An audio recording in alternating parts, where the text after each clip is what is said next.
Hello everyone, thank you for joining me. We're out at the cabin. It's first part of November and it's quite cold. This morning it was 20 degrees, but the wind is blowing hard.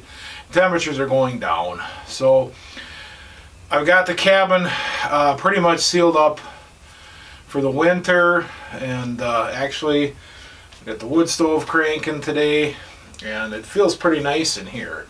It's not all that nice outside. So today I thought I'd answer a couple of questions. Actually, I think there were 3 of them. And the first one, it came from comments. And I had someone ask me about the chinking and using concrete chinking for between the logs. So I figured I'd explain it one more time. Permachink or the other synthetics are better. There's no question. Any movement, they hold on better, and the chinking won't pop out. It won't crack. It seals up very good. I can't deny that. However, there is a price difference. Permachink is quite expensive in the tubes. I mean, I might have spent $1,000 to chink this cabin. You know, now if you were going to build a house that you were going to live in, and obviously you wouldn't use rough logs, you'd probably have them milled, you know, so that they're uniform. You know, then permachink certainly is a good option. It's probably the best option. Now for me, the concrete was a good option in the fact that the price was right, and actually so far some of it's a year old and there's hardly any cracks. It's masonry, concrete, and outside there's green pigment in it to give it a little color, and you know, overall it worked really well. Of course, I did use, in the biggest gaps, I used some lath to make it work correctly, and that probably did make a big difference as far as the bigger pieces. And once you get that lath covered, you know, it's the same thing that they do when they do masonry block. is they put lath in certain corners and stuff, and then they cover it all up, and it makes it super tight. And so actually, you know, it has been pretty good as far as that goes, and I have no complaints with the chinking. So another question that I had on the YouTube channel, of course, was, what did you name your cabin? I went on Facebook and I asked the question in a couple of the forums where they had, you know, cabin building and cabins in general, log cabins, and, you know, basically summer home properties. And I mean, some people have, you know, huge log cabins, and very impressive, but mine's not so impressive. Mine is quaint, I guess, and small. But I asked the question, what would you name your cabin? And I did get a lot of good responses. I mean, a lot. And a lot of people, you know, said, oh, I'd call it Paradise, or I'd call it Serenity, and, you know, that kind of thing. And that's good. That's what you feel. That's how you feel about it. I was interested to hear, you know, what some of the cabins were named. And some people did have some really creative ideas, and then also their own cabins. They had some pretty neat names. So in the spring, I will announce the name of this cabin, and I'll make a video, and I'll go through some of the better ones that I got off of Facebook forums and off of my YouTube channel. So that was interesting. I'm kind of glad I asked the question. So, and then I guess the last question for today I had that I wanted to address was on the wood stove and the chimney. Now, you know, it's basically just, you know, chimney pipe, or it's not even chimney pipe actually. It's the pipe you run from the wood stove, you know, to the chimney. And usually chimney pipe is double walled. It's got an air space. I did a little different. I kind of did it like really old school. And I might not keep it that way. I might have to change it. Although I have to admit it's working pretty good.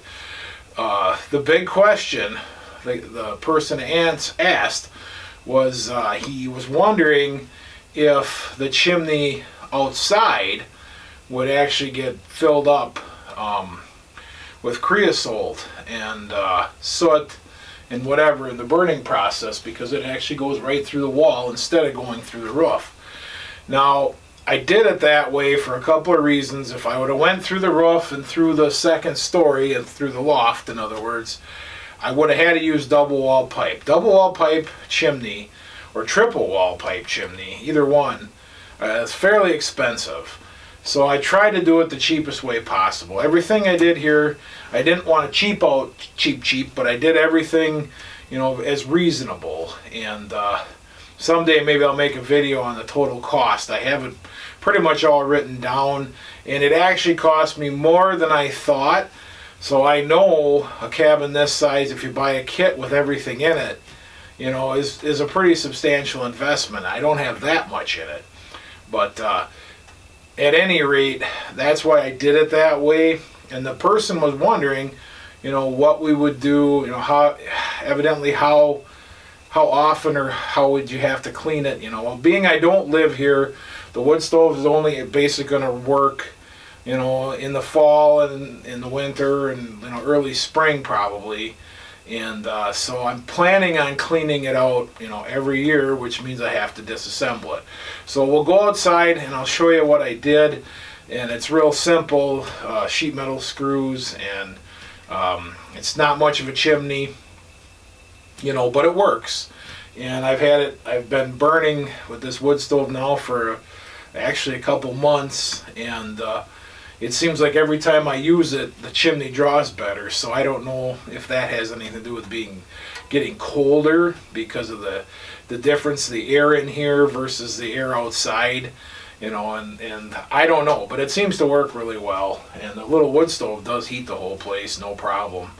So that's without even a blower going. I mean, right now I'm going to have to move here soon anyway because I'm getting hot.